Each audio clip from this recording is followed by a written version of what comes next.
Good morning.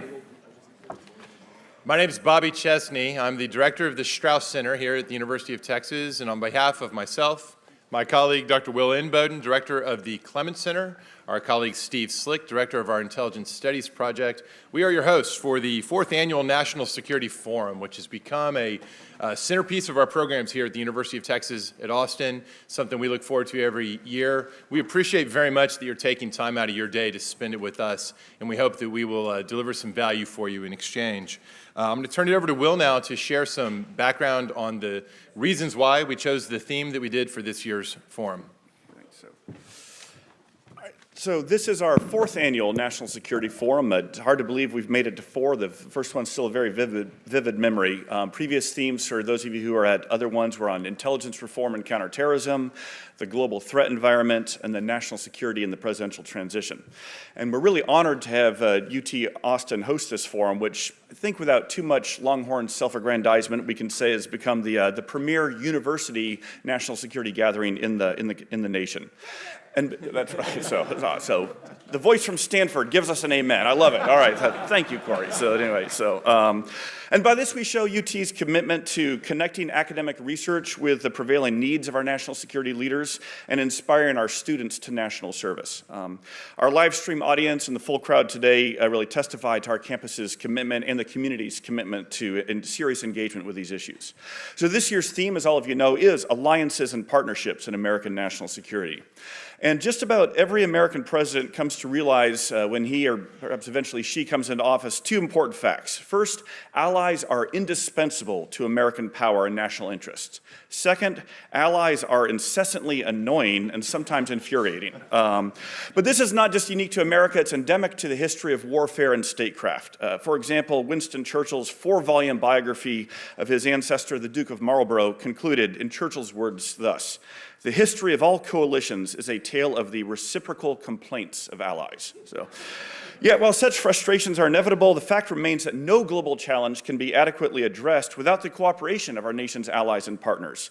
This was as true in America's history as it is today. Think of France's vital assistance when our fledgling colonies rebelled against England, the iconic partnership between President Roosevelt and Winston Churchill in World War II, the collaboration between President Carter and Sadat and Begin for Middle East peace, or the bond between Reagan and Nakasone to promote global trade and prosperity.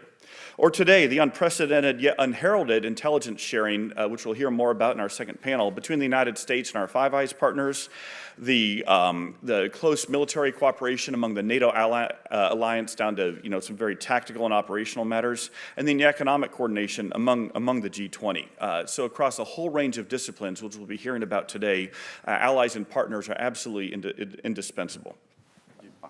So it wouldn't be an introduction if we didn't pause for the part that everyone really is here to hear about, which is where I thank our many co-sponsors, and especially the people who actually are doing the legwork that's making this event possible. So first, let me note that we have 2 special partners in hosting this event. First, our hometown heroes, Stratfor, our hometown strategic forecasting. Yes, thank you. It is, we are mindful here at the university that we are lucky to have an entity like Stratfor right here in Austin, and it's a great pleasure to build that relationship by working with you on this event. And we feel the same way, of course, about our own amazing LBJ School of Public Affairs, many of whose students are here as well.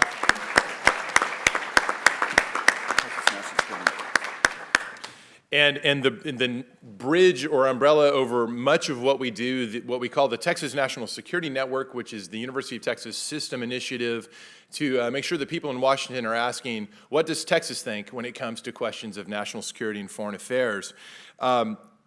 I really want to emphasize the incredible amount of time and effort that our staff have put into making this event run smoothly. The staff of the Clements Center, the Strauss Center, and the Intelligence Studies Project have put in endless hours, and I want to call out Ashley Thibodeau, Ashley Carrion, Carolyn Dockery, Jean Caba, Ann Clary, Alex Foggett, Jennifer Johnson, Heather Russell, and Kathy Evans. You guys are amazing. Thank you for what you do.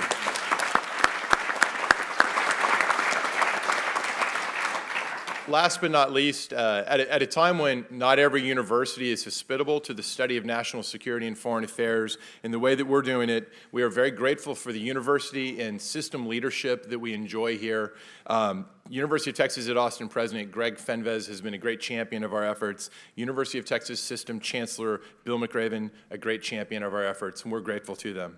Without further ado, let me turn it over now to Dr. Aaron OConnell for our first panel on defense policy.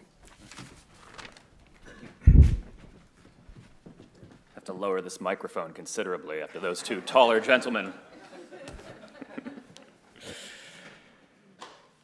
Thank you very much, Will and Bobby. I appreciate it very much. So yes, my name's Aaron OConnell. I'm a history professor here at UT and also a faculty fellow in the Clements Center. And our purpose here today is to discuss the defense components of alliances and partnerships. And that, of course, is a fairly large topic. Obviously, it includes cooperation with nations during active combat operations when we work with partners and allies. It includes advise and assist efforts where our own troops aren't necessarily in combat, but they're helping those that are.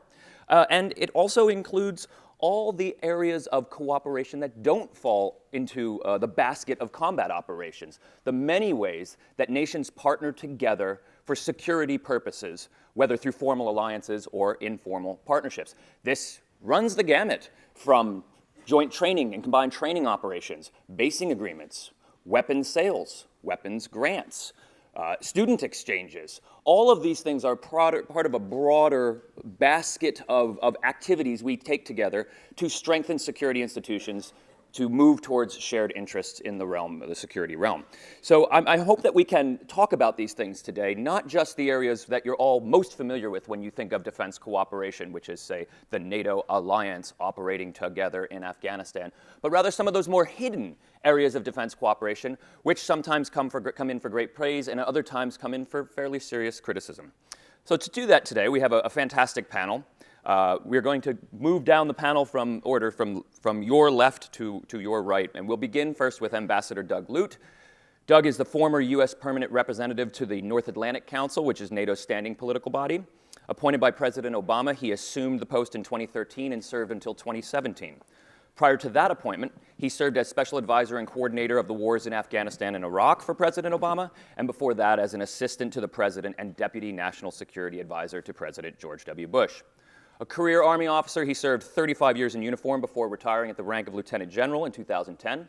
He is a member of the Council on Foreign Relations and a charter member of the Flag Officer Advisory Group of the U.S. Institute for Peace. Doug will be followed by Dr. Kori Schake. Dr. Schake is a distinguished research fellow at the Hoover Institution and the editor, along with now Secretary of Defense Jim Mattis, of the book Warriors and Citizens, American Views of Our Military. Dr. Schake has served in various policy roles, including at the White House, at the Department of Defense, on the policy planning staff, and in the Office of Secretary of Defense, and also on the Joint Chiefs of Staff. During the 2008 campaign, she was the senior policy advisor to the McCain-Palin campaign. And when not advising presidents, generals, or the Secretary of Defense, Dr. Schake teaches Thinking About War at Stanford, is a contributing editor at The Atlantic, and also writes for War on the Rocks and Foreign Policy. Her history of the Anglo-American hegemonic transition is forthcoming in 2017 from Harvard University Press. Kori will be followed by Troy Thomas. Troy has a long and distinguished record in public service. From 2013 to 2017, he served in the White House as Special Assistant to the President for National Security Affairs, Senior Director for Defense Policy, and Director for Strategic Planning. Prior to those roles, he served 24 years in the Air Force, where he led military units in multiple operations with service throughout Asia and the Middle East. Following these assignments, he finished his military career by serving as senior advisor to two chairmen of the Joint Chiefs of Staff and as director of the Chairman Action Group, which I think the most important thing about it is that he hired me. And none of that, of course, is as important as the fact that he is a proud UT Austin alum. He is now associate director with the Boston Consulting Group. Troy will be followed by Mark Welsh. General Mark A. Welsh III is Dean of the Bush School of Government at Texas A&M University and a native of San Antonio, Texas. Prior to this appointment, General Welsh had a 40-year career in the United States Air Force that culminated in his appointment as the 20th Chief of Staff of the Air Force. In that role, he served as the senior uniformed officer in the Air Force and as one of 5 service chiefs on the Joint Chiefs of Staff. Prior to this appointment, he served as commander of all U.S. Air Forces in Europe, and has also served as the Associate Director of Military Affairs at the Central Intelligence Agency and as Commandant of the United States Air Force Academy. Would you all please join me in welcoming Doug Lute? Just you. Well, thanks very much, Aaron, for the introduction. You know, it's a little exhausting to sit through those introductions, but it's a real pleasure to be here. Thanks to the university, to our sponsors. I thought I'd kick off in just a few minutes with a couple thoughts that strike just from the title of this panel, which is Defense Perspectives on Alliances and Partnerships, and give you two sort of opening thoughts, and then as we go across the panel, we can obviously re-attack. So first of all, how do soldiers tend to assess other nation states as allies and partners? What's the military perspective on this? And as I thought about this, it strikes me that in my military career, we typically thought about allies and partners individually based on what they could bring to the fight. I mean, this is the most logical thing, right? What are their military capabilities? Can we operate together with this potential partner? Can we operate together so that the strengths of working together outweigh the costs and the hardships and the friction which is inevitable? In short, can we be more dangerous to the enemy than we are to ourselves? Right? So basic interoperability. Can we take advantage ultimately of one another's strengths and cover one another's weaknesses? So these are all operational issues, and I think they strike right to the heart of the military perspective on partners and allies. I'd offer that while these are important, they're not the most important questions, though. Before you get to operational capabilities, you might start somewhere else. And I think my experience with the wars in Iraq and Afghanistan, then subsequently at NATO, the place to start, if you're looking for really solid, reliable, durable partners and allies, is with values. Do we share fundamental common values on which eventually operational decisions will rest? Do we have the same objectives in mind? And will we know what right looks like in terms of operational success? When things get tough, do we have the same political underpinnings that will see us through the tough times? The costs, the casualties, the accidents, and occasionally even the tragedies. On objectives, do we see the same enemy? Do we define success in the same way? Do we have a common commitment, common expectations? After values and objectives, I think third in the line of priorities come operational capabilities. So I wouldn't have said this after a long career in the military. I would have started with number 3. But the last 10 years of my life indicate that number 3 is important, but it's probably not the right place to start. I would start with values and objectives. And then the second point I'd offer is that when you're considering, in the United States, when you're considering the grand design of a military operation, there are really 3 options, in my view. One is going it alone. Frankly, I don't think it's worth much of the panel's time today to talk about the option that the U.S. would find a major military operation and be attracted to going it alone. Geography, capabilities, the politics of all this really suggest that the go-it-alone days are probably behind us. So let's set that one aside. The other 2 are a coalition of the willing and a military operation based on an alliance. So let me just unpack those second 2 options a bit here. In terms of the coalition of the willing, you might call this the pickup game. So this is, there's a military requirement out there, and there's a bit of a pickup game formed. This is an ad hoc coalition, interested states. An example here would be the 65 or so countries that today make up the coalition to defeat ISIS, the so-called Islamic State. Some pros and cons. Coalitions of the willing have very low entry costs. It's very easy to sign up. It can literally be a diplomatic note. It can be a phone call, and you can join a coalition of the willing. So they're very quick to form up. If you need something quickly, this is your option, coalition of the willing. The counter-ISIS coalition, for example, was formed in what its genesis was one 1-hour meeting on the margins of the Wales Summit, the NATO Wales Summit in September 2014. 11 sort of like-minded states came together. Some were allies, some were not. Australia was in the room, for example, even though it was a NATO summit. And they came out of there and they kind of slapped high five, and we had a coalition, okay? So the costs of startup here are actually quite low. But it's not all good news. There's some disadvantages. First of all, because it's rather ad hoc, they suffer because they don't have the political foundations in place. They don't have political consultation mechanisms in place. There's typically very uneven military capabilities that are brought to these coalitions. And easy entry also equates to easy exit. And so the Coalition of the Willing is a pickup team in the sense that people come and go off the court, off the playing field, with free entry and exit. So it doesn't have, the Coalition of the Willing doesn't have the same durability. It doesn't have the same staying power, and especially when times get tough. So you have an incident of fratricide, or you have casualties, or you have very slow, almost indiscernible progress towards your objectives. You can begin to see attrition across the Coalition of the Willing. The second model that I'll offer for framing is an alliance-based approach. So here, obviously, from my experience, I'm thinking of the now 29 members of NATO. Here, the pros and cons are almost exactly inverted. So there's a very high price for entry.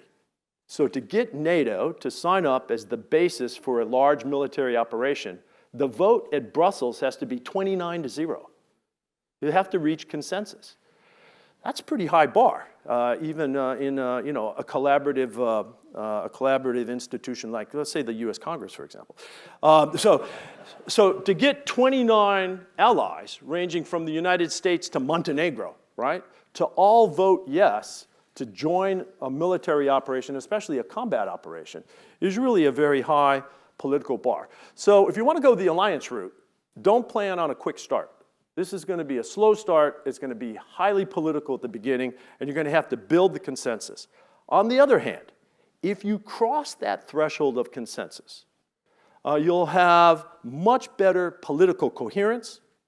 You'll be entering this operation with shared values, standing mechanisms for consultation. You don't have to make ad hoc meetings to figure out what the next phase of the operation is. You simply go to the North Atlantic Council. You have political coherence that translates into staying power. And here I just offer a couple examples. You know, NATO is still in Kosovo. The bombing campaign in Kosovo was in 1999. This is 2017. We're still in Kosovo.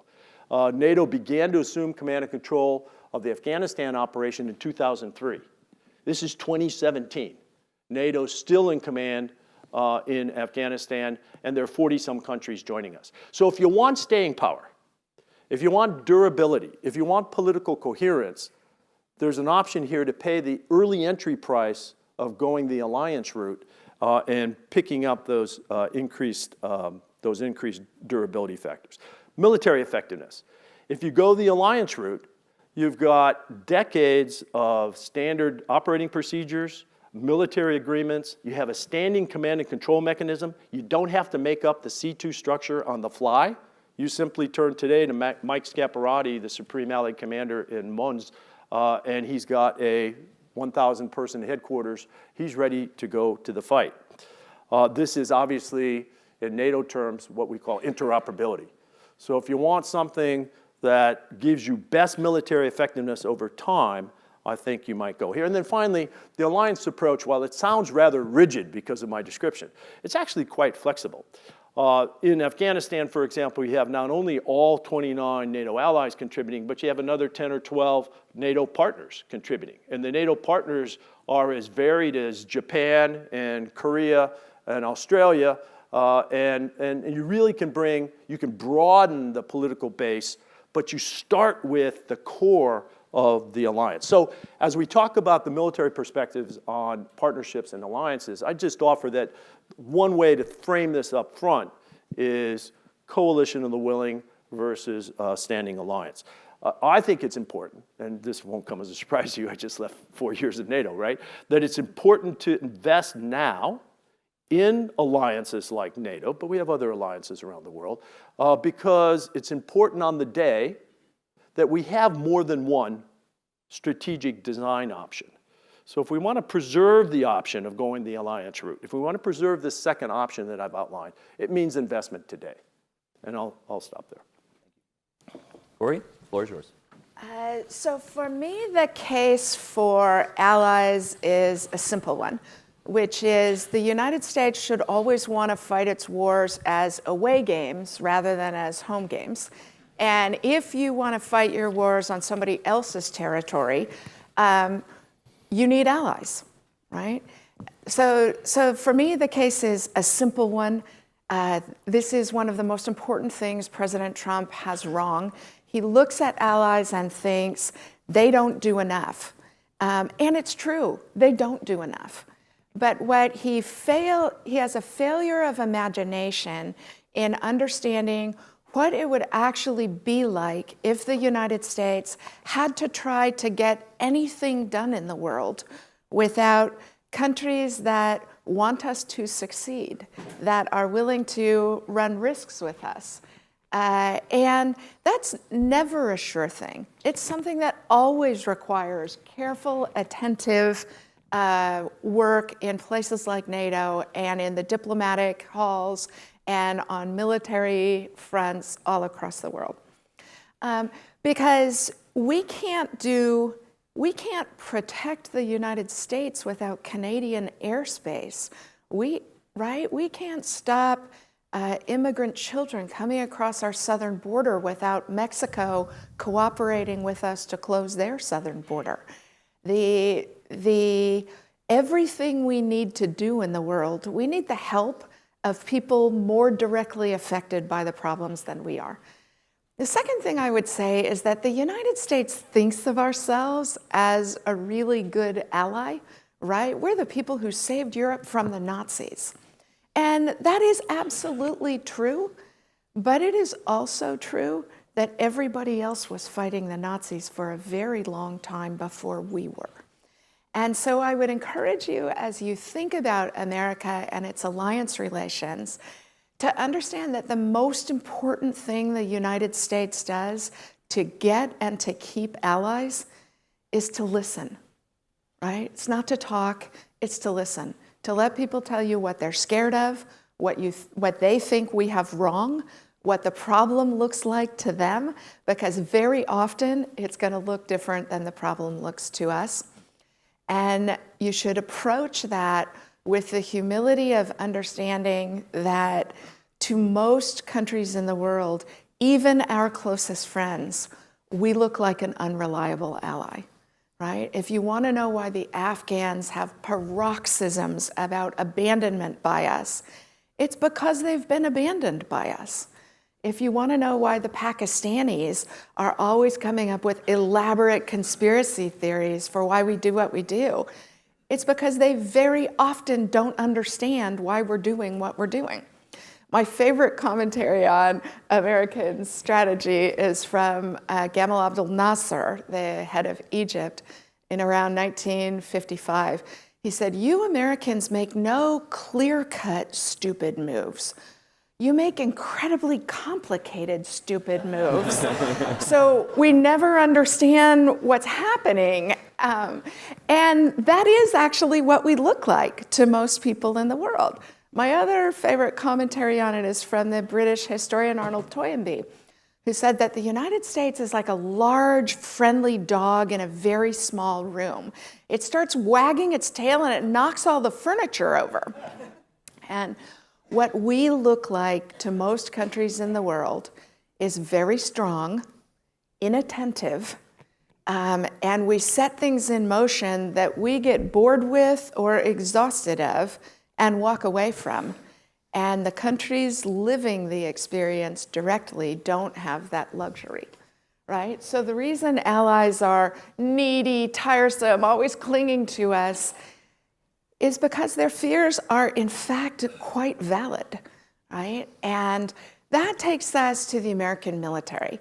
It is a source of continuity and much dialed down politics and fever pitch. Again, a commentary on what we look like to others. The British historian Bertha Ann Reuter said in the 1920s that you Americans are a people too extreme in politics or religion to live safely anywhere else. And so people very often don't understand things about American culture, right? They don't understand the way the Second Amendment protects gun ownership in this country or why the courts continue to uphold it. They don't understand why we are concerned about a problem of terrorism that looks small to them relative to the challenges they are facing. And so our challenge as allies is to be patient enough to understand that everybody else in our coalitions has less buffer to absorb the kinds of shocks and uncertainties that we take in stride. Our military cooperation with other countries is a sort of stabilizing, routine, low drama way for countries to try and understand what our government is doing, right? Because our militaries serve as translators for them in that regard.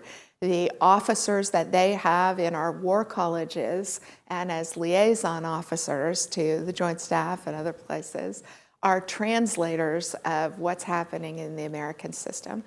And as Doug said, the routine cooperation with our militaries allows us to very quickly jumble everybody who's coming together and figure out ways to sort everybody's risk tolerance. And let me close by giving you two perspectives on that risk tolerance. One is from Mike Scaparrotti, the American commander in Europe right now. Back when he was just a punk 3-star and was in the Joint Staff, no, he was even a punk 1-star in the Joint Staff. He was in the J3, the Operations Directorate, and he and I were counterparts in putting together the coalition for the Iraq War. And he argued ardently that the way to sort the coalition was to have the United States do the most dangerous jobs and put all of the allies together in the safest part of the country so that they could make contributions consistent with their risk tolerance and also with their military capabilities. And all of you know what happened with that, right? Our adversaries got smart enough to understand that the weakness in our array of alliance relations was to go after the Allied division. And the American 1st Armored Division had to be pulled back into country to shore up that division. Because the Polish commander, in his first time commanding a division, had 17 countries' forces arrayed under him. It's really hard to do this well. The American military has a lot of experience doing it well, and that's why people give us the privilege of commanding their troops amidst violence. Mike Scaparrotti, when he was the commandant at West Point, I was teaching at West Point at the time, gave a tear-jerking talk to my class, which just last week he reminded me of, in which he talked about the costs and consequences of having been wrong about that choice, that we should have built a coalition of military forces that were integrated at much lower levels so you didn't leave the adversary the temptation of targeting our allies instead of targeting us. Last thing I'll say about the importance of military alliances is to understand that getting the reassurance of your allies aligned with the threats you want to pose to your enemies is always hard work. And my favorite example of it comes in the 1958 Berlin crisis, when President Eisenhower, whose strategy for defending Europe was threatening the Soviet Union with escalation to a nuclear exchange between the United States and the Soviet Union. The Soviets started challenging access to Berlin. Eisenhower sent the message to his Soviet counterpart that if you want a war over Berlin, I will give it to you. And thought that the important message he needed to send was that the United States was actually willing to execute its strategy. He sent John Foster Dulles, the Secretary of State, to Bonn, the German capital, to meet Konrad Adenauer. And Dulles conveyed that message to Adenauer, whose answer was, "Good God, no, not for Berlin," right? And that shows that politics, to include alliance relations, it's not a science, it's an art, and you always have to recalibrate your own risk tolerance, the risk tolerance of your allies. And one of the most important ways we understand that equation is the routine interaction of the United States military with its counterparts around the world. They are not only translators to allies of us, they are translators to us of America's allies. Great, thanks. Well, good morning. It is great to be back at the University of Texas, only 25 years after I graduated. I don't know what took so long to be invited back, but I'm certainly thankful to the Clements Center and the Strauss Center and ISP for inviting me to this important event and to have this opportunity to share the stage with people I have long known and admired. So I'll just begin with my conclusion. It's probably similar to others, and that is basically relationships are hard, but they are well worth it. Is anyone here in a relationship? I hope so. How's it going? We can talk about it afterward if you like, but I'm guessing that you know it takes a lot of work, that your interests are not always aligned, you have to make compromises, but that despite the difficulties, life is better with friends than without them. And friends that have your back in an argument, or that will stick with you in tough times, or even when you make really big strategic mistakes, well, those friends are the kind that are worth hanging on to. And I think the same can be said for military alliances and partners. Our alliance system is a national strategic asset without rival. And over time, the benefits of multilateralism, whether it's through formal alliances or ad hoc coalitions, always outweigh the increased costs and risks of the coordination that goes into it. And I think defense relationships are particularly valuable for the reasons that Kori said. They can help you not only manage risk in a turbulent world, but serve sort of as a shock absorber for the relationship when the political path gets bumpy. And there's remarkable continuity on this point across presidential administrations. When I was working on the 2015 National Security Strategy, I went back and studied the 15 previous ones. And I also talked to many of the previous authors, including your own Will and Bowden, who was a leading contributor to the 2008 Bush administration strategy. And a good one it is. Upholding our alliances and growing our network of security relationship has been a core approach of every administration to date. The question has never been whether to partner, but with whom, to what degree, and on what issues. And even on this question, I believe there's been far more continuity than some would admit. And for the Obama administration, the idea of cooperative security and alliances was elevated to the level of a core principle for how to advance our interests in the world. If you have read the 2015 National Security Strategy here, if you have read it, I doubt many of you have. Some of you may have commented on it without reading it. You may know that it is a faithful reflection of the President's view of America's role in the world. And in there, he made clear that in an interconnected world, there are no global problems that can be solved without the United States, and few that can be solved by the United States alone. And that our leadership remains essential for mobilizing collective action to address global risks and seize strategic opportunities. That these partnerships can deliver essential capacity to share the burdens of maintaining global security and prosperity.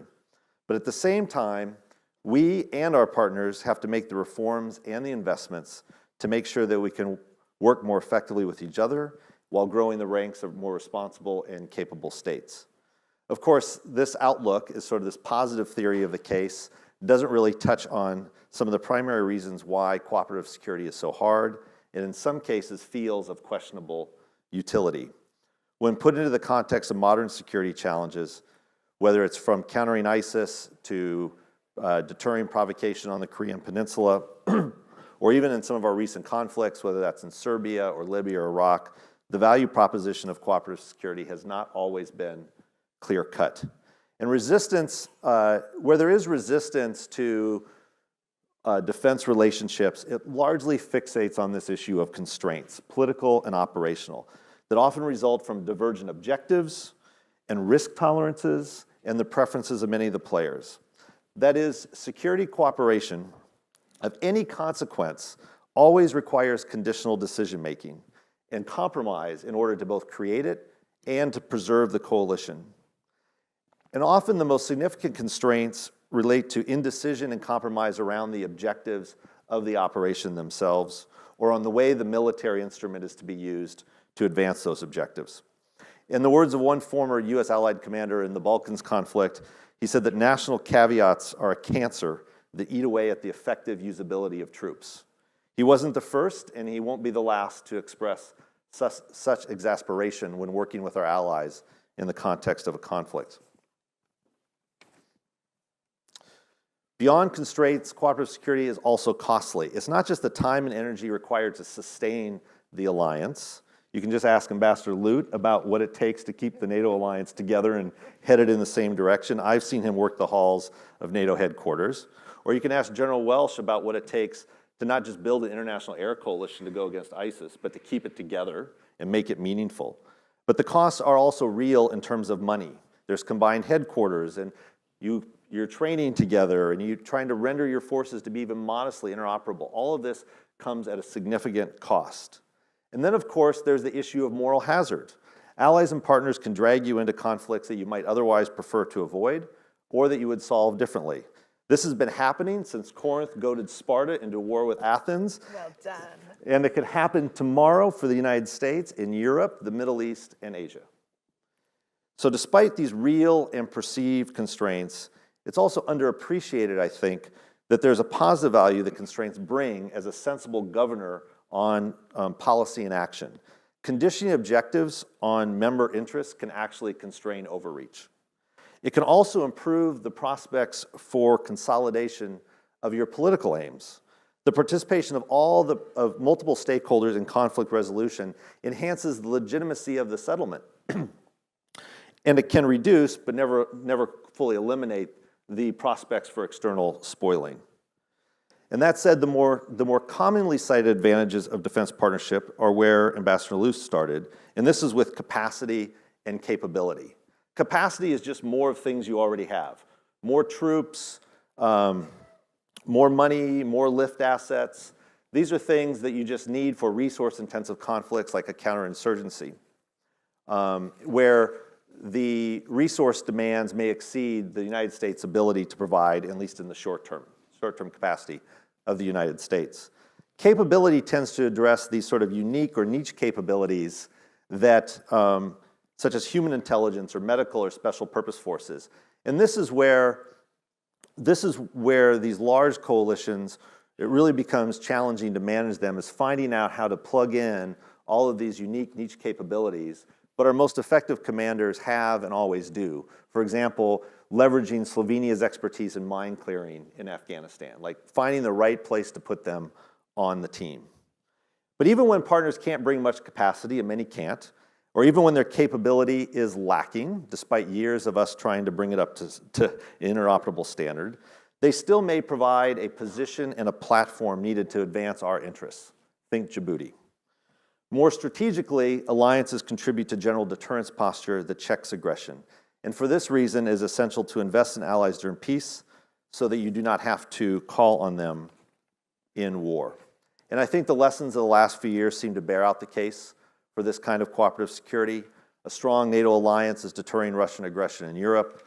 A global coalition is defeating ISIS. And historic alliances in Asia stand ready to meet the provocation of North Korea. And looking ahead, we certainly just need to value and listen and deepen and expand these relationships. We need to make the strategic investment in them now so that they're there for us in the future. And we also need to make the reforms that allow us to improve the return on that investment. And for our own part, there's certainly much more we can do in terms of information and intelligence sharing, technology transfer, and other efforts to build up the capability of our allies and partners. I'll conclude with a quotation from General Dempsey, our former chairman, After his first year as chairman of the Joint Chiefs of Staff, where he had traveled around the world and was meeting with all of our allies and security partners, in a speech at the 1-year point, he said quite emphatically that, simply stated, we need relationships to make our strategy work. We need relationships born of trust and underpinned by common interest. We need partners who can bring to bear capability and add to our credibility. Thank you. Thanks, Aaron. Folks, thank you for being here this morning, and thanks for allowing us to be here. My congratulations to everyone who put together the conference. It's a great idea. It's a great collection of people. I'm excited about just listening and learning today. And it's a real privilege here, Aaron, to be here with you. You've compiled a remarkable record, both in service to your country and in service to the betterment of your country and the world, I believe. And I've known Doug and Troy for a while, and I've worked with them in the past. They're both great folks. And Kori, I've been a fan of yours for a while. You just didn't know it. So it's really wonderful to meet you. Let me, because I've got 3 people here who are much better qualified, really, and more experienced at the defense and national policy level when it comes to alliances and partnerships. Let me finish our initial comments by talking from a very parochial and practical viewpoint as a military guy. What they do, what they don't do, some of the things that maybe aren't as obvious. The ones that have been referenced already, I'll skip through quickly, but there's some things here I think that are important to note. Doug started by talking about additional capabilities that they bring. They're everywhere in alliances and partnerships. We don't talk about it a lot here in this country, but every counter-piracy task force we've ever put together has naval assets from multiple countries. Counter-drug task forces in Central and South America and off the U.S. coast have representatives and organizations from militaries in numbers of countries. NATO airborne warning and control in Afghanistan is a very big, visible example of something that we could not operate without. In Operation Odyssey Dawn against Libya, French air refueling aircraft operating out of France, supporting that effort. French aircraft carriers, multiple nations supporting the economic blockade associated with that. Things that you don't think a lot about, like Czech Army chemical decontamination units, which are actually very capable, are available if we should need them. And that's an area we're not great at because we have not maintained it as we downsized our forces. We have had U.S. remotely piloted aircraft without crews, and we've had crews from other airplanes flying those aircraft in combat. We have used U.S. crews to fly other nations' remotely piloted aircraft when they didn't have crews to increase combat power in places and times where it was needed most. Chancellor McRaven can talk to you all day long about special operations forces from around the world coming together for counterterrorism operations daily. It's a remarkable story. There are things like the Heavy Airlift Wing at Papa Air Base in Hungary. This is a strategic airlift consortium of 12 countries, all European countries, but not all NATO countries, who have come together and basically shared 3 C-17s. And the percentage of time their country gets to use those aircraft depends on how much money they put into the consortium each year. It's been tremendously effective. During one of my visits to Papa, just as a small example of what it brings, not just to the U.S., but to the world, I sat and talked to a Bulgarian loadmaster on one of these C-17s. And he was talking to me about, at that time, a recent mission where they had sent Bulgarian humanitarian assistance to Pakistan after some severe flooding that occurred in Pakistan. And he held up a package of food with a Bulgarian flag on the side of it. And he had tears in his eyes as he's telling me that finally his country can help the world. I mean, these are powerful things when you bring people together to do things that they weren't capable of doing alone. And by the way, all these alliances that we talked about and the frustrations that we feel, if you polled all of our allies and partners, they would probably agree that the most annoying partner is us. True. And I think that's important for us to keep in mind. The other very practical effect of these capabilities being out there is that they can replace U.S. military people, equipment, and capability, so we don't have to be there. There's tons of examples of that. It allows our units to go elsewhere and be used in a more meaningful way, or it allows them to go home and to recapitalize equipment, to refresh families, and to build resiliency into a force that's been overtasked for quite some time now and is continuing to downsize. In 2010, I was kind of dual-hatted as the commander of U.S. Air Forces in Europe and Africa and as NATO's air commander. And my first visit in my NATO air commander hat to Afghanistan to visit NATO air forces that were flying there, the first airman I met was actually an Estonian Joint Terminal Attack Controller. A young guy who'd grown up in the forests of Estonia and Estonia, in a very innovative program, put their people into this program even though they had no airplanes in their Air Force. But they built terminal attack controllers. This guy was deployed with a Czech infantry unit on the battlefield in Afghanistan. And he was telling me a story about a firefight that his unit had come into the day before, where he had called in US and then Dutch F-16s to support his unit, and then finished it up by calling in Polish helicopter gunships. Great. The world has changed, and coalitions are here to stay. And they bring capability and people who would be replaced one for one by more US soldiers, US Marines, US sailors, US airmen in harm's way if our partners weren't willing to stand there with us. The other thing to think about with partners and allies is they make us better in many, many ways. And we tend to forget about that sometimes. In some cases, they know the enemy better than we do, or they've been paying more attention to them lately. When Russia went into Crimea, when they went into the Ukraine, the Czechs weren't surprised, the Bulgarians weren't surprised, the Poles weren't surprised, the Finns weren't surprised, nobody in the Baltics was surprised. They just said, yeah, we told you so. They're really pretty good at knowing the enemy in their region of the world. They also know the environment better than we do in many cases. You know, I have a son who followed Aaron's great example and joined the United States Marine Corps. He's an infantry officer in the Marine Corps. And Matt had an experience last year where he and his infantry unit were deployed to the Philippines, and they were training with a Philippine commando unit that had spent the previous 12 years fighting Abu Sayyaf down in the southern islands, almost exclusively jungle warfare for 12 years for the squad. Matt afterwards told me, here's his description of this commando squad. Dad, they're freaking jungle ninjas. And I guarantee you every Marine in his pretty good outfit was impressed by these Philippine commandos and learned from them every day in the course of that training. They challenge us. They're good at what they do, and the more we work and train with them and fight beside them, the better we get. The Danish Air Force is probably not something you think of when you think of a powerful Air Force. The Danes are everywhere with us. They typically deploy 4 airplanes, 4 F-16s, and every day they launch 4 F-16s. That's not easy to do. Every target you give them, they hit. Nobody flies airplanes better than the Danes do. But they're not in the headlines. But they're an incredibly valuable ally, and when we fly with them, we get better. Same thing's true of the Japanese Navy. Same thing's true of the South Korean Army.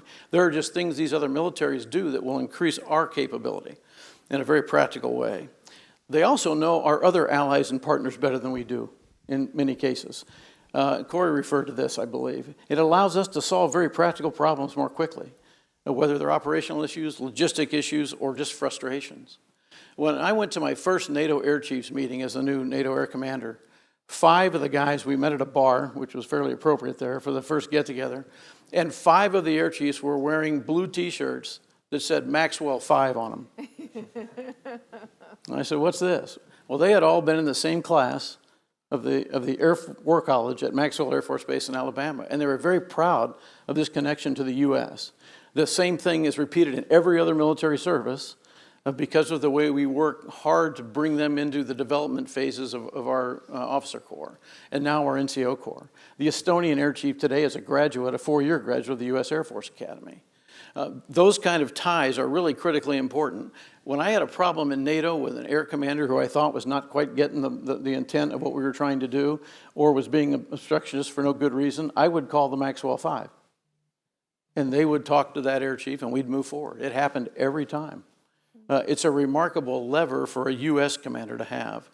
The other thing is they also know the other militaries that we would like to know better than we do. And that brings me to the next thing they do for us, which is access. There's the obvious access for basing, was referred to already, for contingency operations.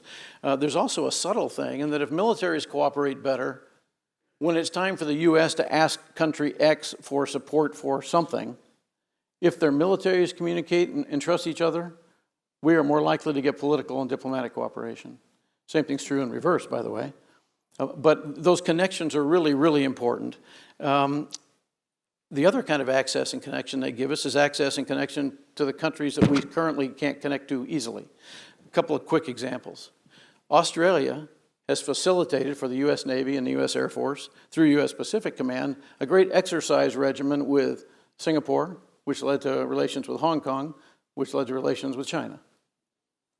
For sea search and rescue, something that is a common problem that we'd like to work on. In Europe, NATO does air defense exercises routinely with Russia. Many people don't know that. but we practice handing off target aircraft from Russian interceptors to NATO interceptors or vice versa. It requires communication, it requires understanding rules of engagement, it requires interaction that leads to a successful exercise. All of that improves communication, all of it helps prevent miscommunication, and it develops at least some level of trust, which is really an important thing in the world today. And every engagement we have of this type kind of raises that high water mark for cooperation. And while mill-to-mill relations will probably never be the pillar of a bilateral relationship between the U.S. and Russia or the U.S. and China, they certainly can and should be part of the connective tissue. We have to nurture that. Our partners make that possible. And finally, in a very simple way here, coalitions, and this was referred to, but there's a very specific thing it does for us. They legitimize and validate military action as an acceptable option to a much broader audience than trying to do it alone will do. Coalitions make tough decisions more comfortable for national political decision makers, and they make them more palatable for populations here and elsewhere. It's real easy to accuse the United States of being a rogue cowboy. It's much tougher to accuse it with emotional tones of being one of the ranch hands. Coalitions matter in this way. And they also matter in things that affect everyday activity in combat, like rules of engagement. Coalitions create better rules of engagement. And by better, I mean they're more thoughtful, they're more nuanced, they're couched in better context, and they're simpler and easier to understand. Sometimes just because of language differences, they have to be that way. But all of that is goodness when it comes to violent activity. You've all heard the comment that if you're running a company, don't tell me what is important to you. Let me just see your budget and I'll tell you what's important to you. For senior leaders, both military and political in this country, if you want to see what's important to them, look where they spend their time. As Chief of Staff of the Air Force, every year I met with the NATO Air Chiefs as a group. I met with the European Air Chiefs, including the NATO Air Chiefs, a second time.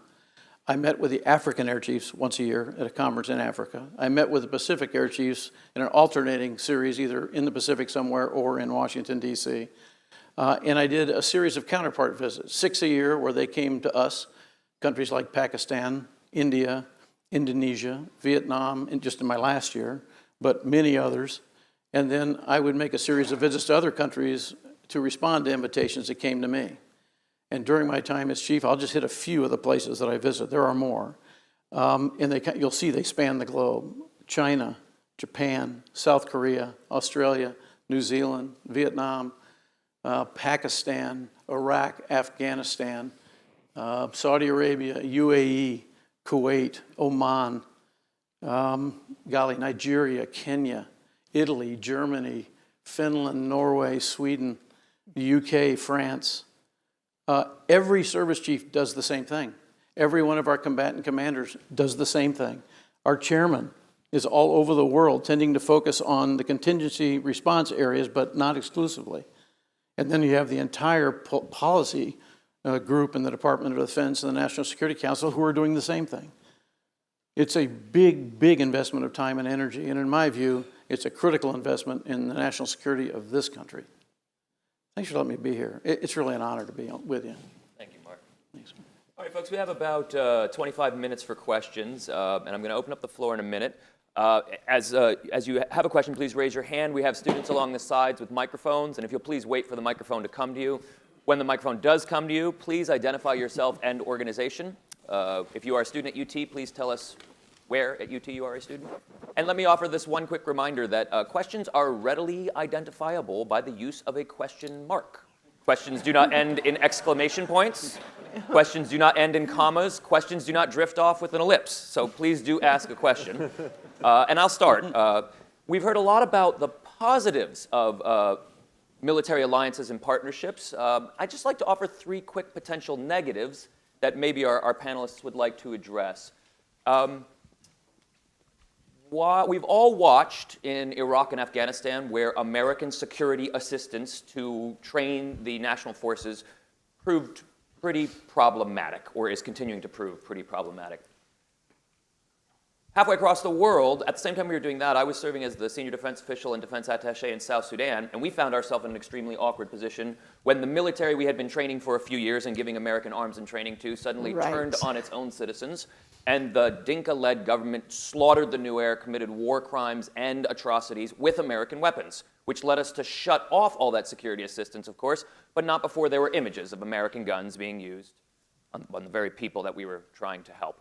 And finally, a few years later, while on the National Security Council, I found myself in a very awkward conversation with the Department of Defense over selling cluster munitions to Saudi Arabia, where they insisted this is a fantastic partnership, they really understand these tools, and if we just keep working with them, they'll continue to get better in a very narrow military technocratic way. Of course, that did nothing to stop the images of pieces of US CBU 105s and other cluster munitions near schools with dead children. So the question is, have we got the awareness right on the potential trade-offs for military partnerships? If you look at the list of countries with which we do some form of security sector assistance, it's well over 4/5 of the countries in the world. So it works well, obviously, with other modern militaries with whom we share values and alliances on the Korean Peninsula and NATO. But in so many of the other smaller countries where we partner, we sometimes find ourselves being quite surprised where the military technocratic approach that seemed wise to improve training misses a larger diplomatic picture. So the question is, do we have missed the balance a little bit by letting the military have such a strong role in the formal relationships between ourselves and those countries other than our largest partners? Kori, you look like you would like to address this topic. Yes. And before you do, let me just say, if you do have a question, as soon as she finishes, just please raise your hand. So yes, you are absolutely right. The fact that we do have military-to-military relationships does not remove us from the responsibility of having political relationships, of having diplomatic relationships.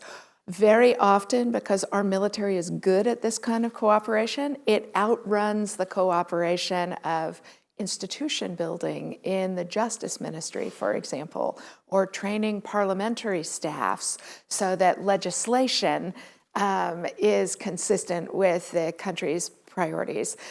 I call this the School of the Americas problem, because back in the day, we used to run the School of Americas, and it produced the coup leaders of almost all of the coups in Latin America in the 1960s and 1970s. That is very definitely the downside. But it is also true that those people probably would have overthrown the government whether or not they had American military training.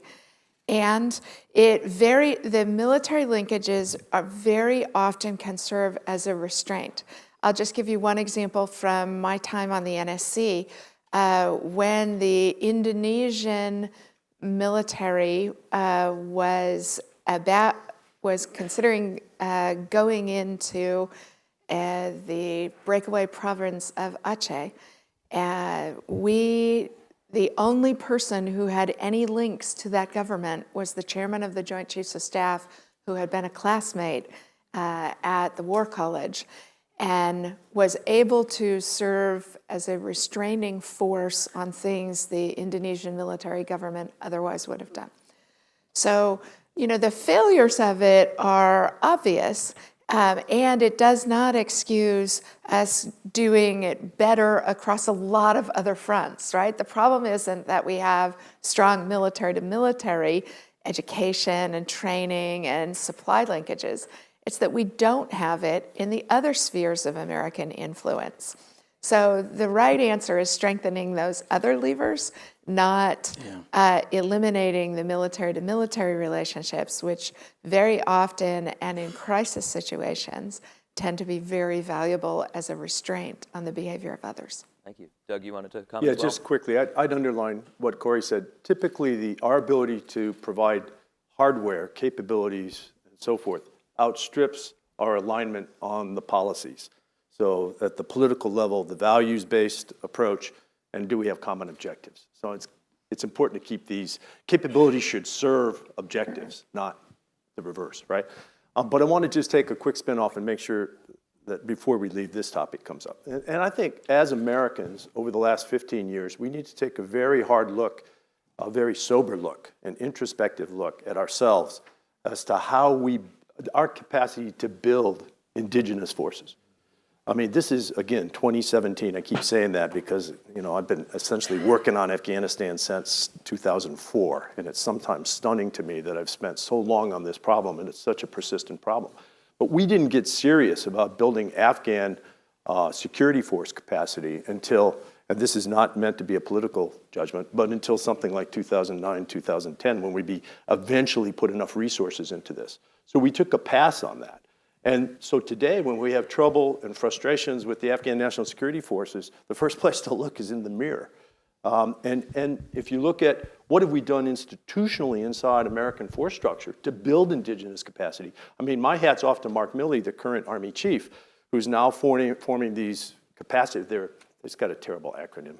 What is it? It's the Army, of course. Security Force Assistance Brigades, SFABs. I know you all know this. But these are tailor-made forces, which are really cadre of non-commissioned and commissioned officers, which are specifically designed to build indigenous capacity. Well, that's great, but this is 2017, okay? And we've been flailing away at building the Afghan and Iraqi capacity for more than a decade each. So there's some serious introspection here that I think is required if we want to be serious about building capacity. Mark? Yeah, two things for me. One is, it is a capacity problem. All the Foreign Services officers in the United States Department of State, if you put them in a room, it's a smaller room than one Army brigade. I mean, so we have a capacity problem. The fact that we're doing lots of stuff on the military side is not really the problem, in my mind. The problem is we're not doing nearly enough on the diplomatic and development side, and that requires more resource, which is, of course, a tough issue these days. But you won't find a single senior military leader who doesn't think we need more investment in the State Department, for example, or USAID. They prevent us from having to do things later that we're not trained to do well. And so I think this scale thing is a real issue. And the second thing is, Aaron, there are some horrible examples of where this has gone wrong. There are also some thousands of wonderful examples that you've never heard of. Ghanaian use of military aircraft to do critical care transport, training Nigerians and Kenyans to do the same thing. How do you teach people in Dakar, Senegal, how to do command and control of civil atrocities or civil natural disasters in their country? That's all been the result of military interaction with different military services in those countries. And I could talk about that all day long. It's everywhere. And so there's some real pluses here. We got to identify the bad things and not be afraid to talk about them and learn and not screw those things up again, because it causes traumatic consequences. But you got to be careful about putting this number and equating it to this number of good things that are happening.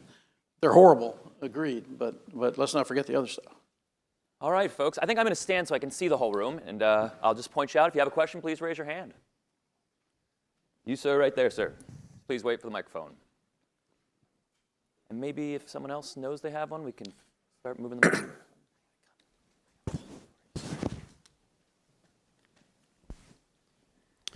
on. Thank you. Larry O'Brien, an LBJ School alumnus. And my question's for the panel, going off of Kori's story about Eisenhower in Berlin. Sounds a little bit about like the issue we may have with Korea right now. What happens when our military alliances may have somewhat different objectives or perceived objectives vis-a-vis the U.S., thinking specifically about how we manage the South Korean military alliance vis-a-vis the threat from nukes from North Korea? It's a wonderful question. Shake's theory of alliances is that the United States can never have a strategy for solving a problem that the ally most affected by it won't support, right? It's the fundamental constraint on our action everywhere. And in the case of South Korea, if you look at the paroxysms of concern in the American government and in the American security establishment about North Korea gaining the ability to attack the United States, the South Koreans have lived with that risk always, right? Like since 1953, they have had the entirety of the population of their capital in artillery and rocket range of North Korea. And they have held up under that admirably, right? And in addition to sustaining their own security, they also made the very difficult transition to become a vibrant democracy in the process. So they've achieved an enormous amount, and very often we take all of those achievements in stride and say, but yes, you guys need to get tough on the North Koreans, sitting very far away from a problem of people who, very many of whom have relatives on both sides of that line. So the challenge, as Doug suggested, is making sure that we and they don't fall out of alignment. And that needs to be a constantly recalibrated calculation. I think the Trump administration has done this superbly well. They have managed to take a much sharper edged military threat to the North Koreans without causing the Japanese or South Koreans to distance themselves from a common position with us. That is inherently a very difficult thing to pull off, and they're doing it extraordinarily well. And a big part of the reason that they're doing it well is because of the kind of military relationships and defense establishment relationships that we and the Koreans have, because we have been such intimate partners in this project since 1950. Thank you, Kori. Other questions? Yes, ma'am, you in the blue. Hi, I'm a UT student here in the PhD program in history, and you've been talking about how we have such a strong coalition presence in Europe and what seems like Africa and Asia, but in comparison, it seems like we have a much weaker presence in Latin America and South America, and considering everything that's happening in Mexico, Venezuela, and the drug issues that are happening, do you believe that more needs to be done, and if so, what, to strengthen our relationships with Latin and South America? So, go ahead, Mark. Go ahead, Kori. No, go ahead. So yes, the biggest opportunity the United States is missing is not capitalizing on the goodwill and democratic flourishing that has occurred in Latin America in the last 25 years. We ought to be thinking about the Americas as a platform for deeper cooperation, for better policy alignment. I studied a little bit Latin American reactions in World War II. And the language that becomes NATO's Article 5 actually comes out of a concert of the Americas. The FDR administration actually did an extraordinary job in diplomacy of shifting to a good neighbor policy and capitalizing on that to get cooperation in the Americas to prevent the Nazis or the Japanese being able to pick up footholds that would make attacks on the United States more easily done. What becomes NATO's Article 5, an attack on one being considered an attack on all, was actually adopted by the countries of the Americas. And when we declared war in 1941, every Latin American country except, I think, Argentina declared war alongside us. That's the opportunity that we're missing by not capitalizing on this to solve regional problems, to help the people of Venezuela in a time of crisis that terrible governance in Venezuela has produced. So yeah, we ought to do a lot more, and where we should start is actually helping them solve their problems. Because what America's allies get tired of is we come parachuting in and say, we've just discovered we have a big problem. And our problems actually don't look that demanding to people, to most other countries. So the good place to start, as the Bush administration did with African countries, was figure out what they're worried about and work alongside them to help it. That's where the PEPFAR initiative came from. That has reshaped America's relationships with so many of the countries in Africa. Thank you, Kori. Mark, did you want to comment? Yeah, two things. First one is that a lot of the interaction on the mill-to-mill side with Central and South America has diminished over the last 15 or 20 years, not by choice, but because the services have gotten smaller and they've become more operationally engaged elsewhere. And so it's a practical matter if we just don't have enough even to commit to U.S. Southern Command operations, which we would like to support in a much stronger way, but haven't been able to. So that's one thing. But there is a long track record of engagement with Central and South American militaries. And where it's been effective, it's been very effective. And I would offer examples of Chile, Colombia, and Mexico. Now, Mexico might sound like a strange one, but the mill-to-mill relationship actually is pretty good. And if we could get into more civ mill discussions with them, we would probably be able to move things forward a little bit better than we have. But for Colombia, there's been a transformation in that country, and a lot of it was enabled by military cooperation. And a few years back, in the Air Force side of this, we took Chile and asked them to join our Pacific Air Chiefs group. And the Chilean air chief at the time was a guy named General Rojas, and General Rojas became, along with the Japanese air chief, kind of the de facto leaders of this group because of his personal credibility.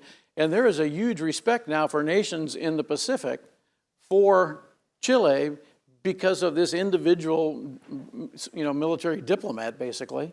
And that has resulted in much more interaction between Chile and the nations of the Pacific.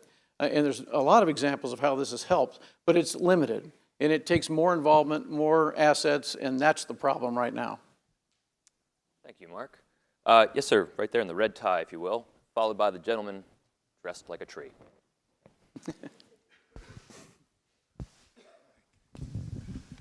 In the first 40 years of NATO alliance, one of the underlying problems in the alliance was the not sharing intelligence equally across the countries.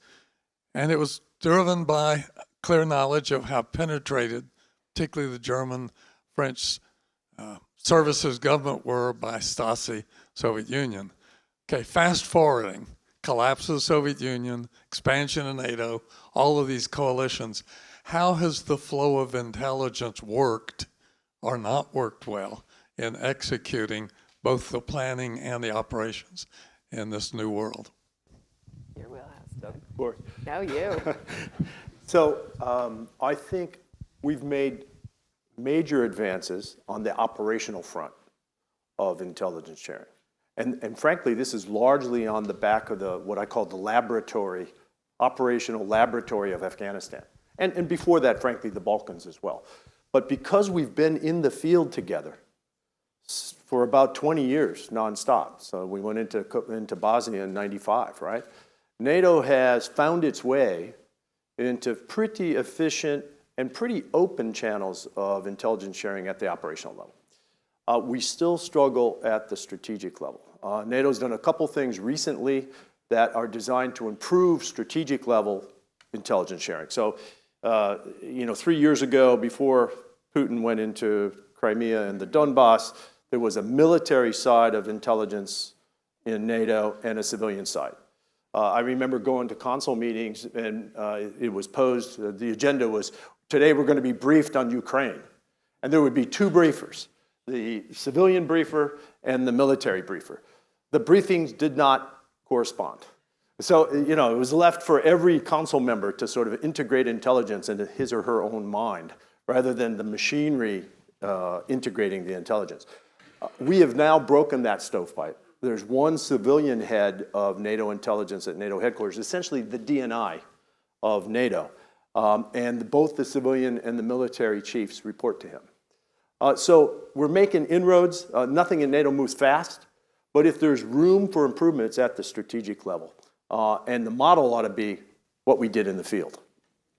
I'd just like to address this question a little bit more broadly. I know you have a panel coming up, and I'm sure that what you're going to learn from that panel is that our intelligence sharing is far more robust and has been significantly reformed and advanced more than all of us know, and I hope that trend will continue.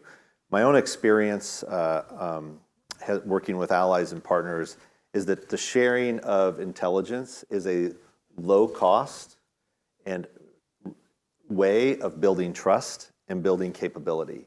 We focus on hardware, but just sharing knowledge goes a long way to creating the trust that needs to underpin the relationships. And it's, in my own view, it's an area where we can take a lot more risk particularly given how much of this intelligence ends up getting out anyway by people that steal it and reveal it. If we would just be more willing to open up the aperture, like no nation on the earth has the ability to collect and analyze and process intelligence the way we do. It's a national strategic advantage that we're not taking full advantage of, I don't think, when it comes to building partner capacity and capability. Doug, you have Yeah, and one question, I'll just cede the conversation for the intelligence panel, right, which I think is part of our responsibility. We should, I think, begin to assess seriously the weight of importance of classified intelligence in sort of classic terms, right, versus open source intelligence. And in the world of iPhones and social media and so forth, I think we may be on the cusp of a big shift here, where open source intelligence, properly collected and analyzed, can be as powerful as the old sort of classic classified information, right? And you don't suffer the problems of sharing, right? If it's open source, it's open source. So, yeah, well, hey, look, if every iPhone is a sensor, right, then you don't need this. Sorry, there are a couple spies, I suppose, here in the room. You don't need the spy with the camera in his bow tie. You know, what you really need to do is figure out how to tap iPhones. The most damning intelligence, the most compelling intelligence of Russian support for Ukrainian militias in the Donbass were iPhone photographs with tanks on tank transporters passing road signs that gave you a geolocation and a time slot for the passing of Russian heavy equipment into the Donbass. You know, we couldn't have paid somebody to go out there and done that, right? But we got it off the iPhones, and it's pretty compelling. Mark? Well, one of the things that has changed is that since 2001 especially, our allies have been part of the growth and development of the U.S. intelligence capability, and especially the U.S. ISR capability, intelligence, surveillance, and reconnaissance. And just as a quick example of that, Doug Lute was the J3 in 2006, I guess, when I went to Strategic Command to work ISR stuff as they jumped into that business. And one of my first tasks was to put together the metrics for what was the demand signal for intelligence collection. And the first metric we could come up with for full motion video, the demand signal globally for the U.S. military was 6,000 hours a month. Well, we now produce over 2 million hours a month of full motion video. And our allies have been part of that growth, both in collecting it, processing it, deciding what to do with it, doing the analysis. And so in that way, at the tactical and operational level, there's been a huge step forward in understanding of intelligence and what it is, what's the enterprise, what are the requirements inside it, the analytical training, all that stuff has really been raised, sir. Now, the sharing part, I think, like Doug, is still a major issue. All right, I'm afraid we're out of time, so I'm going to ask our Army friend to bring his question to the panel during the break, if that's all right. And before we close, I would just like to say I think something that we might follow throughout the day on our different panels. To me, it is a remarkable statement by a former member of the Joint Chiefs of Staff to say that there is no combatant commander who doesn't want more funding for U.S. aid, state, diplomacy, the other instruments of national power. So that might prompt some questions on, if that's the case, why don't we have them? But that's probably something we can take to the other panels as well. And right now, if you'd please join me in thanking our guests. Nicely done.